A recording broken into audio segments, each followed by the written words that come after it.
तसं अधिष्ठानात काहीच फरक पडत नाही.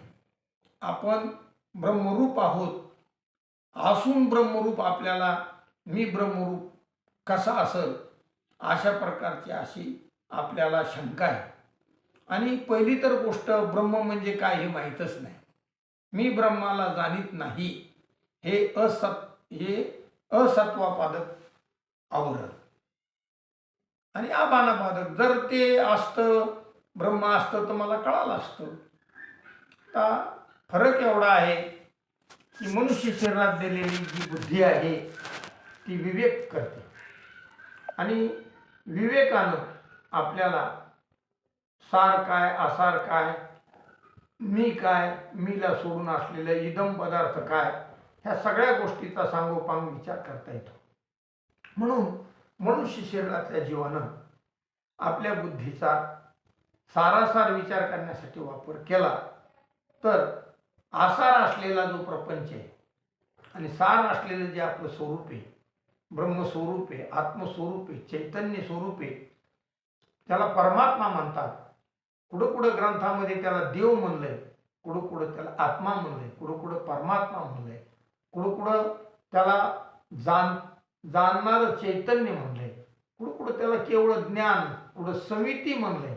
अनेक प्रकारचं आपल्या स्वरूपाला वेगवेगळ्या प्रसंगानुसार त्या ठिकाणी आपल्याला नावं देण्यात आलेली. पण आपण एक लक्षात घेतलं पाहिजे की हे नावं म्हणजे आपलं स्वरूप नाही, तर नावाचा अर्थ काय. विचार केला पाहिजे की आपली जी बुद्धी आहे त्या बुद्धीमध्ये ती अंतःकरणाची वृत्ती इंद्रियाद्वारे बाहेर पडून ज्या ज्या पदार्थाचा आकार धरते त्या आकाराचे संस्कार रूपानं अंतःकरणामध्ये आपल्या ते ठसे उमटतात. मग शब्द आहे, स्पर्श आहे, रूप आहे, रस आहे, गंध आहे, 5 इंद्रियाद्वारे वृत्ती बाहेर जाते, वृत्ती आकार धरते आणि त्या आकाराची स्मृतीमध्ये ती संकलन होतं. आणि म्हणून अशा अनेक पदार्थाचं आपल्याला अंतःकरणामध्ये काय त्याच्यात संचय झालेला आहे, त्याचे ठसे उमटलेले अंतःकरणावर.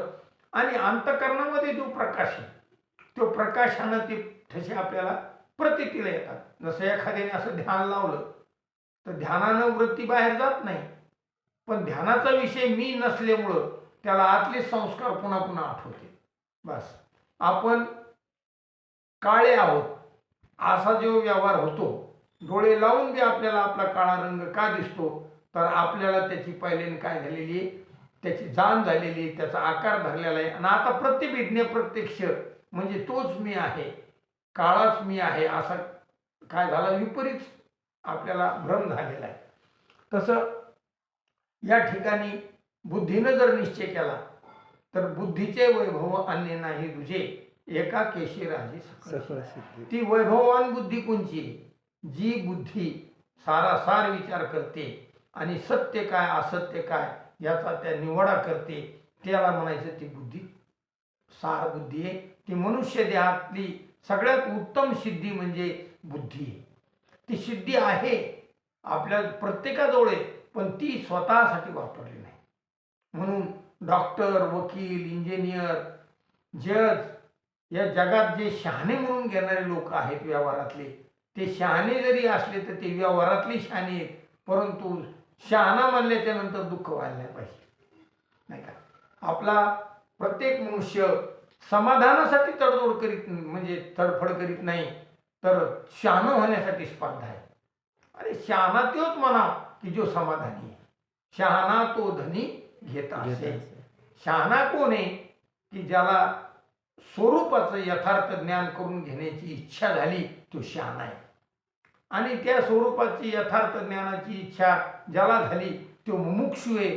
म्हणून जगामध्ये मुमुक्षूची संख्या का कमी वाटते आपल्याला, तर त्यांना स्वचं ज्ञान नाही अनेकाला, आणि स्वच्या ज्ञानाबद्दल त्यांना संशय पण नाही.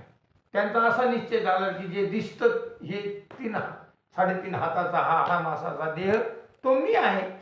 आता विशेष जर पाहिलं तर बुद्धीचा विचार करून पाहिलं की जे इंद्रियानं प्रत्यक्ष आहे, अंतःकरण वृत्तीनं जे प्रत्यक्ष आहे ते इदम आहे. हे जसं आपण म्हणतो की हा ग्रंथ आहे, हा पाठ आहे, ही टोपी आहे, हे शर्ट आहे, हे धोतर आहे, हा कपडा आहे, हे घर आहे, ह्या सगळ्याला हे प्रत्यय लागला म्हणजे ते हे मध्ये बसलं. हा, हे शरीर आहे, हे केस आहे, ही कातडी आहे, हे मांस आहे, हे नाडी आहे, हे रक्त आहे, पहा, हे आकाश आहे, हे अग्नी आहे, हे वायू आहे. म्हणजे इंद्रियाच्या संबंधानं जे जे आपल्याला इंद्रिय वृत्तीनं जे जे आपल्याला प्रत्यक्ष झालं ते सगळं हे मध्ये येतं. आणि ज्याला प्रत्यक्ष झालं तो मी आहे. मग मी कशानं दिसत? मी इंद्रिय अगोचर आहे, म्हणजे इंद्रियानं माझा आकार धरता येत नाही. कारण इंद्रियाला काहीतरी आकार लागतो. डोळ्याचा विषय फक्त रूप आहे. डोळ्यानं शब्द कळत नाही, कानानं रूप कळत नाही, नाकानं रस कळत नाही, जिभेनं गंध कळत नाही, आणि त्वचानं वास येत नाही, म्हणजे गंध कळत नाही. प्रत्येक इंद्रिय प्रत्येक विषयाचं ज्ञान करून देण्यामध्ये ती सबल आहे. म्हणून इंद्रियानं विषयाचं ज्ञान होते. देहाचं ज्ञान झालं म्हणजे देहविषयीची इंद्रियाच्या कक्षेत बसला. जे जे इंद्रियाच्या कक्षेत ज्या ज्या इंद्रियाच्या कक्षेत बसलं ते ते विषय. मग शब्द आहे, स्पर्श आहे, रूप आहे, रस आहे, गंध आहे. म्हणून हा देह 5 विषयात्मक आहे. या शरीराला रूप आहे इतकंच नाही तर याला गंध आहे, याला रस आहे इतकंच नाही तर 5 विषयाचं मिळून हे शरीर आहे. का 5 विषयाचं मिळून आहे? पंचभूताचा गोंधळ केला एके ठाई मेळ. आता सध्या मेळ आहे, या शरीराचा मेळ आहे का? मेळ आहे, मेळ आहे, मेळ आहे. मेळ कशामुळे? की याच्यात पाहिजे तितकी उष्णता आहे. याच्यातली उष्णता कमी झाली आणि जास्त झाली तरी याचा अवमेळ होऊ शकतो. याच्यात पाहिजे तेवढं रक्त आहे, याच्यात पाहिजे तेवढी हवा आहे, म्हणजे याच्यात झाला मेळ. पण लाविला सबळ अहंकार त्या पाठी. जीवानं त्याला मी म्हणणं सुरू केलं का? तर त्यांनी विचार नाही केला. हाड म्हणणं तर कुत्रं जातं. कारण त्यांनी त्या आतल्या चैतन्यानं, जीव चैतन्यानं त्या आभासानं ठरवलं की मी शरीर आहे, असा त्याचा पूर्ण निर्णय. त्याचा निर्णय त्याला बदलताच येत नाही. हां, शेळीला बदलता येत नाही, पण मावशीला बदलता येतो, मानवाला बदलता येतो, विचारांती बदलल्या जातात. जसं आता आपल्याला हे घर दिसले, मग आता हे घर आहे तर हे घर पृथ्वी, पाणी, अग्नी, हवा, आकाश हे याचं उपादान कारण आहे. आणि उपादान कारण असल्यामुळं आता हे घर म्हणण्याचं, हे घर ही कल्पना आहे. पंचभूतावर केलेली ही घराची काय कल्पना आहे. तसं कल्पना कशाला म्हणतात? की जे आधी नाही आणि नंतर नाही, मधातच जे त्याला आपण कल्पना म्हणतो ना.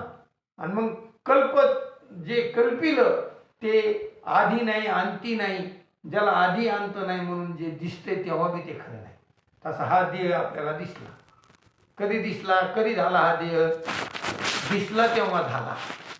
याला 40 वर्षे नाही झाले, याला 50 वर्षे नाही झाले. ज्या काली वृत्तीनं आकार धरला त्या कालीच पदार्थ आहे. आणि नाही एवढंच नाही, आकार धरून त्या आकाराचं यथार्थ ज्ञान झालं म्हणजे या जगातल्या कोण्याही पदार्थाला ज्ञात सत्ता आहे. कळालं तर आहे, म्हणजे कळलं आधी नंतर पदार्थ, म्हणजे वृत्तीमधल्या आभासानं त्या पदार्थाचं यथार्थ ज्ञान करून दिलं तर तो पदार्थ आहे. मग आता अंतकरणाची वृत्ती बहिर्मुख होऊन स्थूल देहाच्या आकाराची झाली तर मग हा देह म्हणायला पाहिजे. शास्त्रात, पुराणात, ग्रंथात, अभंगातले हा देह नाशिवंत का मी म्हणले महाराज? हा देह नाशिवंत मळमूत्राचा बांधा. पहा, हा देह म्हणण्यामध्ये मी बाजूला गेलो आणि हा बाजूला गेला. मग मी आणि हा आहे. म्हणजे आता मी कोणाचाच विषय होत नाही, अंतकरणाचा नाही. उलट अंतकरणच आपल्याला कळालं, विषय होऊन कळालं. अंतकरण इंद्रिय विषय होऊन कळाले आणि जग विषय होऊन कळालं. मी कोणाचा विषय होऊन कळू शकत नाही, कारण मी ज्ञान स्वरूप आहे. आता बुद्धी या ठिकाणी निवडा करते. मग स्थूल शरीर पंचभूताचं, सूक्ष्म शरीर तरी पंचभूताचं, बरोबर आहे, पंचभूताचंच आहे. हे 17 जरी असले तरी पंचभूताचे आणि 25 असले तरी पंचभूताचे. वर्गीकरण करीत असताना पंचभूतामध्ये त्याचा समावेश होतो. म्हणून देह तितका पांचभौतिक, देह तितका काय पांचभौतिक. मग 5च आहे. आपल्याला 1 वाटतो पण 5. जसा चहा प्याला आपण, चहा म्हणतो आपण त्याला, पण तो 5च आहे. पाचाचा आहे म्हणल्यानंतर तो एक ठरू शकत नाही. तसा हा देह काय झाला, अनेकाचा मिळून झाला, म्हणून देह मी नाही, देह हे मध्ये इदम. मग आता इदम जो पदार्थ आहे तो अंतःकरण, म्हणजे इदम शब्दाचा अर्थ की हे आहे, पण हे नेमकं काय आहे. हा देह दिसला आपल्याला, जसा दोरीवर सर्प भासला. का भासला? दोरीचं निव्वळ निबिड अंधकार नाही आणि लख प्रकाश नाही, मंद अंधकार असल्यामुळं त्या दोरीचं यथार्थ ज्ञान न झाल्यामुळं तिथं काहीतरी पडलं असा पहिल्यांदा भ्रम झाला. आता काहीतरी पडलं हा भ्रम झाल्यामुळं त्याचं अज्ञान तिथं सिद्धच झालं. आणि अज्ञान झालं की त्या अज्ञानाचा काय होतो, क्षोभ होतो. आणि अज्ञानाचा क्षोभ झाला की कोणाला सर्प वाटला, कोणाला भूरेषा वाटली, कोणाला जलधारा वाटली, कोणाला पुष्पमाला वाटली, कोणाला दंड वाटला. मग आता 5-6 जणांना जर एकच वस्तू इतक्या वेळेस इतक्या प्रकारे वाटली तर याचा अर्थ असा आहे की ती वस्तू तर एक आहे आणि म्हणणारे 5 आहेत, मग 5 वस्तू तर नाहीत, म्हणजे याचा अर्थ या 5ला सुद्धा भ्रम झाला पाहिजे. मग आता तिथं उजेड पाहिजे. लख प्रकाश ज्यांनी केला त्यांनी प्रकाश केल्याच्या नंतर 5ही वस्तूचा काय झाला, निराश. 5ही वस्तू नाहीत असा काय झाला, निश्चय झाला. सर्प होता का, नाही. मग गेला का, नाही. मग काय झाला, नसून भासला. नसून भासला, असून नाही, नसून भासला. म्हणून हे जग भासमान आहे. जग कसं आहे, भासमान आहे. हे झालं का, जाणार आहे का, नाही, ते भासलं. आणि ते फक्त जागृतीकृत आहे. इंद्रिय वृत्ती आसन तेव्हा हे ईश्व आहे, ईश्वाचं प्रत्यक्ष आहे. आणि अंतःकरण वृत्ती जर नुसती असेल तर मग स्वप्न आहे. आणि अंतःकरण वृत्ती आणि इंद्रिय वृत्ती दोन्ही जरी लीन झाल्या मग सुसुप्ती. मग त्या सुसुप्तीमध्ये मी ज्ञान स्वरूपच आहे. स्वप्नात सुद्धा मी ज्ञान स्वरूपच आहे आणि आता सध्या तरी मी ज्ञान स्वरूपच आहे. मग आता ज्याला सुसुप्तीचं ज्ञान आहे तोच मी आहे. सुसुप्तीचं ज्ञान काय, तिथं हे जग नव्हतं, अंतःकरण नव्हतं, इंद्रियाचे व्यापार नव्हते. असं सहजच प्रत्येकाला काय त्याचा अनुभव आहे. आणि अनुभव आल्याशिवाय त्याची स्मृती राहू शकत नाही. आणि अनुभव हा सत्य आहे की ते पदार्थ, हे पदार्थ तिथं नव्हते आणि मी तिथं होतो. मी जाणीत होतो की तिथं हे काहीच नव्हतं. स्वप्न पाहिलं तेव्हा स्वप्नामध्ये जागृतीतला कोणताच पदार्थ नव्हता पहा, आणि जागृतीमध्ये स्वप्नाचा कोणताच पदार्थ नाही. म्हणजे हे सगळे पदार्थ अवस्थेनं बांधलेले आणि मी अवस्थेनं बांधलेला नसल्यामुळं मी सदा आहे, सहज आहे, सतत आहे, ज्ञान आहे. आणि म्हणून मला विकार होणं शक्य नाही. मग मला विकार होणं शक्य नाही म्हणून मी कोणाचं कार्य नाही आणि मी कोणाचं कारण नाही. कार्य कारणातीत असलेलं अधिष्ठान स्वरूप जे मी आहे त्याचंच नाव आहे आत्मा. ते आत्माच मी. आणि आत्मा का म्हणावं लागलं, अंतःकरणाचं अधिष्ठान, अंतःकरणाला धरून ब्रह्मचैतन्यालाच आत्मा नाव आलं. ती संज्ञा आहे. ते काही ब्रह्मस्वरूपाहून वेगळं झालं नाही. जेवढ्या अंतःकरणाला व्यापक ब्रह्मस्वरूपाचं जेवढा भाग अधिष्ठान झाला तेवढ्या अधिष्ठानाला आत्मा म्हणावं लागेल. नाही तर आत्मा ब्रह्मरूपच आहे. आणि आत्मा ब्रह्मरूप आहे. त्या आत्म्यातच ते आत्मप्रकाशित अंतःकरणामध्ये पडला आणि तिथं आता मी असं स्फुरण झालं. आणि म्हणजे त्याला आपण म्हणतो आपल्या भाषेत तो जीव आहे, तो आभास आहे. आणि त्या जीवाला मी आत्मा आहे असं फक्त ज्ञान नाही. आणि ते ज्ञान मनुष्य देहात बुद्धीमध्ये होऊ शकतंय. म्हणजे आता आपण परमात्मा नाही का फक्त आपल्याला ज्ञान नाही, ज्ञान नाही का परमात्मा रूपाचं ज्ञान नाही, परमात्मा रूपाचं ज्ञान आहे, ज्ञान आहे. पण ते ज्ञान आपलं दुःख निवृत्त करीत नाही. म्हणजे ते देहाला मी म्हणायला लावतं आणि देह तर विकारवान आहे. आणि तो कल्पित आहे, कधी आहे कधी नाही, सतत बदलायला लागला. आयुष्य जात आहे पहा, तुम्ही पहा, तुम्ही पाहणारे ते चाललेले. बालपण गेले, तारुण्य गेले, वृद्धाक्य गेले, नाही, हे सगळं वृत्तीच्या संबंधानं जाणार आहे. आणि वृत्ती ही सतत चंचल. वृत्ती कशी चंचल. चंचल आहे आणि मी तिला जाणणारा निश्चय आहे. मग मी केवळ प्रकाश आहे आणि ती प्रकाशमान नाही, ती अप्रकाशमान आहे, ती सत्वगुणाची आहे, पण मी कोण्याच गुणाचा नाही. कारण मी रजोगुणाला जाणणारा, सत्वगुणाला जाणणारा आणि तमगुणाला जाणणारा, जो जाणणारा असतो तो जाणण्यात येणाऱ्या पदार्थावर कसा असतो, वेगळा असतो. म्हणून मला तिन्ही कळाले आणि तिन्हीला तिन्ही नाही कळाले. म्हणून असा बुद्धीत निवाडा झाल्यामुळं मी राजस नाही, मी तामस नाही, मी सात्विक नाही. तर मी कोण आहे? मी शुद्ध सत स्वरूप चैतन्य स्वरूप आहे.